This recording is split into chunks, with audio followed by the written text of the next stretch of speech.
Denk jij dat de Curaçaoenaar bewust is van de geschiedenis van Curaçao? Jawel, ja. Ja?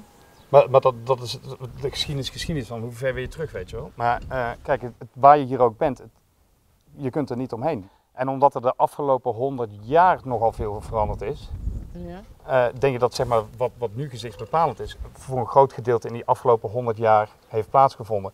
In principe is dat je overgrootmoeder die toen rondsprong. En omdat mensen die verhalen aan elkaar hebben doorgegeven, is dat in die tijd dat er een hoop veranderd is. Ja.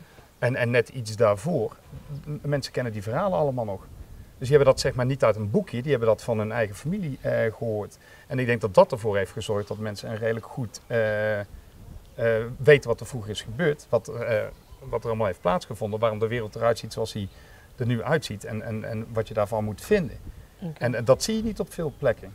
Okay. En ik vind het nog altijd verbazend, werkelijk. Zeg maar, als je met mensen ergens gaat zitten en ze beginnen te vertellen over het verleden en de verhalen die ze kennen, dat er nog zo gruwelijk veel bekend is.